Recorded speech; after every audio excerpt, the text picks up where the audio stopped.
Good morning from Penzance, Cornwall. I am here today to check out some of the best things to do in Penzance. I'm going to be spending some time walking around the town centre and just soaking in the vibe of the town. I've been here quite a few times before and I already have a good idea of some of the best things to do around Penzance, and I've already done quite a lot of the things in Penzance as well, but I thought I'd put them all together in a video. So if you're visiting this West Cornwall town, you have an idea of what the best things to do in Penzance are. So the first thing to do in Penzance would definitely just be to enjoy the coastline, enjoy the sea. This is West Cornwall after all. Penzance has a nice harbour. It's not quite as picturesque as Mousehole, which is nearby, or other places in Cornwall like St Ives and Port Isaac, but it's still very pleasant to walk down.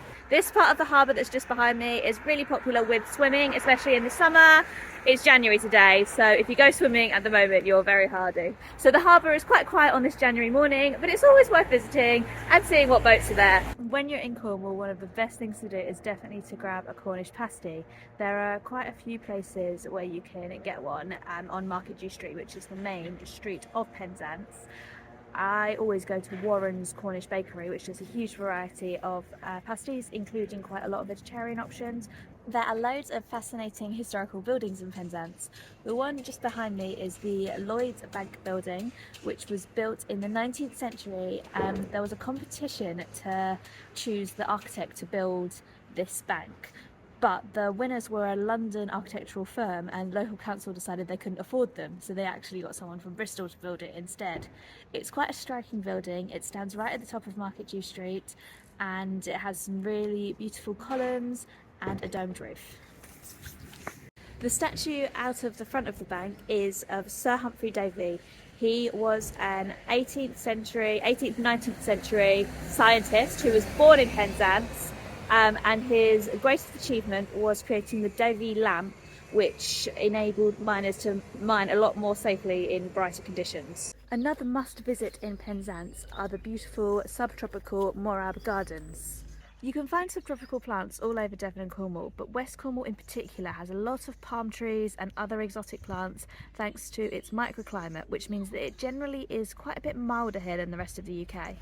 The Morab Gardens are beautiful subtropical gardens where you can stroll around, find some peace within nature and have a picnic, and they're dog friendly too. Definitely take some time to walk along the promenade while you're in Penzance. It's really nice views all over Mounts Bay, and there are a couple of attractions back here which I'm not going to go to today, but I would definitely recommend going to if you have the time while you're here. One of them is Jubilee Pool, which is an outdoor swimming pool. It's actually open all year round because it has a geothermal area that's open in the winter months. However, I'm here on a Monday and it's not open on Monday, so I can't go unfortunately, but I have been before and it's a really nice place to have a swim, cool off on a hot day, and obviously being a pool, it's a lot safer than swimming in the open sea, so you can really have a nice swim there, and you can also just chill out by the pool. It's a really lovely place, a good atmosphere in the summer. The next place that I really recommend going to is St Michael's Mount, which you can just about see in the background there. Now, St Michael's Mount is one of the best places to visit in Cornwall, definitely. I've just been there a few times, so I'm not going to go back there again today, but I do have a blog post all about St Michael's Mount, which you can find in the description.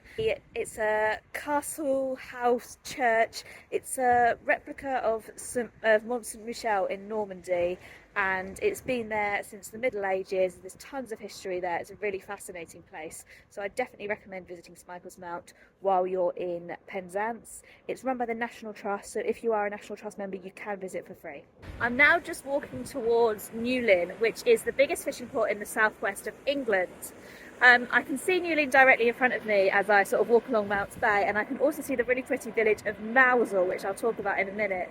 And then behind me I can see obviously Penzance, Marazion, St Michael's Mount, and it stretches all the way to Lizard Point. So you can get some really beautiful views over Mounts Bay by walking along this part of Penzance.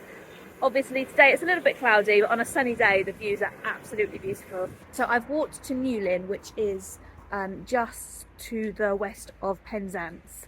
So this is one of the biggest fishing ports in the country. It's mainly commercial, but there are a few shops and restaurants where you can buy and sample local fish. One of them I've just walked past is just called Fresh Cornish Fish, and it's a fish shop where you can go in, you can buy fish to enjoy on your holiday, or you can even order and they'll deliver anywhere in the country.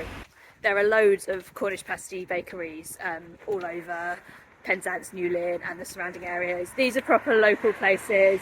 Warren's, which is just behind me, is a Cornish chain, but it is the oldest Cornish pasty maker in the world, so you can be sure that you'll get a good pasty if you go to one of these places. It's always worth visiting a meadery when you're in West Cornwall. I'm just standing in front of the Newlyn one, and there is also one in Penzance. These are medieval themed restaurants that sell a lot of mead, as you'd expect, but they are family friendly. They do huge portions of food, like ridiculously huge, and they're great value, and they're a really fun environment and really unique to the west of Cornwall.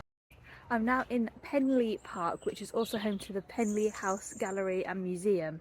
Penlee Park is a great place to see more palm trees that are not native to Cornwall but do seem to thrive here thanks to its milder climate than the rest of the country. The Penlee House Museum and Art Gallery focuses on the history of the town and of West Cornwall, and it also has lots of artworks from Newlyn artists. It's set in the beautiful gardens and it has a cafe, so it's definitely worth visiting while you're in town.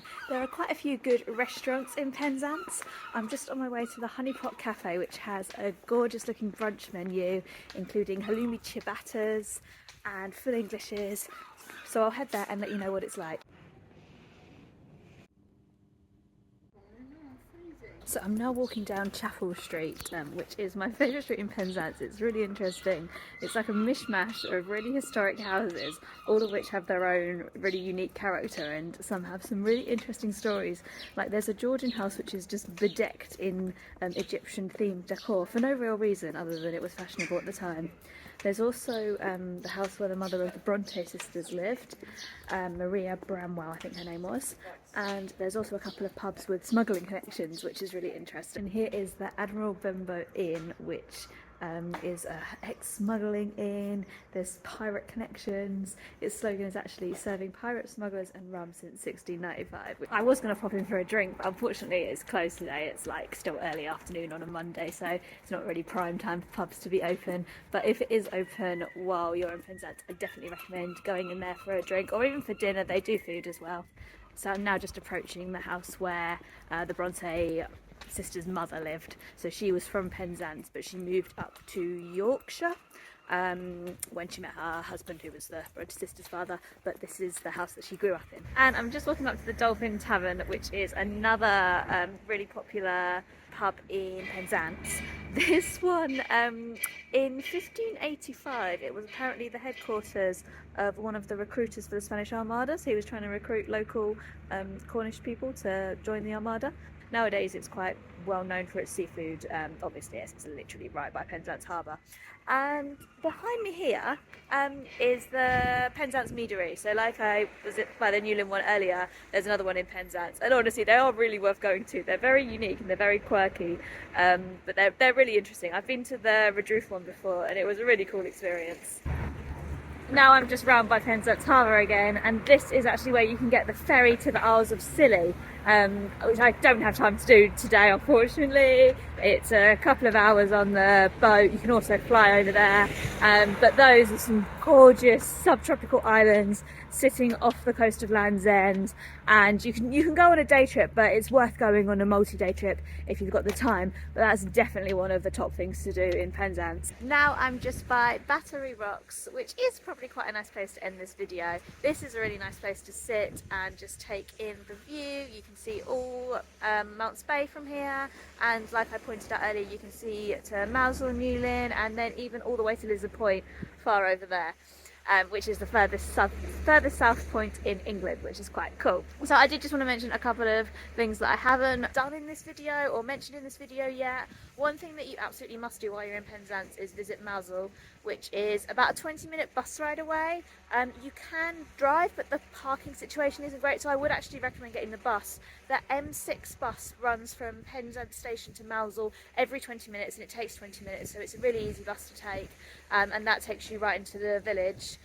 Mousel is one of the most beautiful villages in Cornwall. Part of the attraction is just walking around. You can do a history tour there, which I did, was really, really interesting.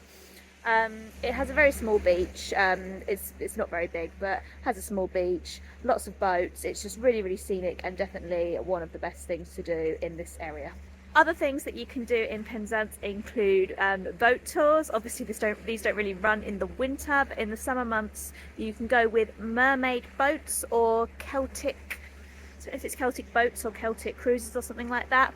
I'll find out the names and I'll write them down. But they both do fishing trips and also wildlife watching excursions to try and look for basking sharks, whales, dolphins, seals. There's loads and loads of creatures in these waters because we're literally like just at the Land's End, which is like where the Channel and the Atlantic Ocean meet, so there's loads to see. So it's definitely worth doing one of those. You can actually get on a boat here and it takes you all the way to Porthcurno, which is where the Minack Theatre is, which is quite close to Land's End, and that's a really beautiful part of the country. So it's definitely worth doing a boat trip if they're on while you're here. And while Penzance isn't the most famous for its beaches, there are definitely some that are worth checking out.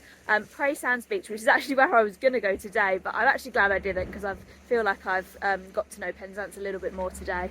But Penzance Beach is about half an hour bus ride away. That's quite a nice beach resort type of place. And then there are beaches that are closer to Penzance that are sort of between Penzance and Penzance. That includes Long Rock Beach, which you could walk, it's probably about half an hour walk from the town centre, Marazion Beach, which is where St Michael's Mount is, and Peranantho Beach, which is just near the village of Peranantho. The other way, you could go to Porthcurno Beach, which is the one I mentioned, or going sort of more towards Land's End, there's Nanjizzle Beach, which is really, really quiet and probably my favourite beach in Cornwall. It's absolutely beautiful. And Porthborough Beach, which was featured in Poldark. Oh, and I nearly forgot, Penlee Beach is also one of the most beautiful beaches in Cornwall. It's a little bit of away from here and it's quite difficult to reach, but it's in the Penzance area, so it's definitely, if you're road tripping around the beaches, definitely go to Penlee Beach. I think that just about brings me to the end of this video. Penzance is an interesting place because it's not as amazingly scenic as other places in Cornwall, like St Ives or, you know, Mousehole just down the coast, but it has a lot of history and a lot of culture and a lot of West Cornwall, you know, the essence of West Cornwall you can find here. So I really like it for those reasons. I love walking up Chapel Street, seeing all the historic buildings, learning about all of the stone circles in the museum was really interesting. And yeah, the Mounts Bay coastline is really beautiful as well. So there's definitely things to do in Penzance, and it's also a great place to base yourself if you want a slice of local life and also somewhere with lots of restaurants, good accommodation options, and also somewhere that isn't as expensive or busy as places like St Ives or Newquay or places like that. Because they're very tourist centric, they can be very busy. So I definitely recommend visiting Penzance while you're in Cornwall, and I hope this video has helped you with your trip planning and shown you some of the best things that there are to do here. Thanks for watching, see you next time, bye!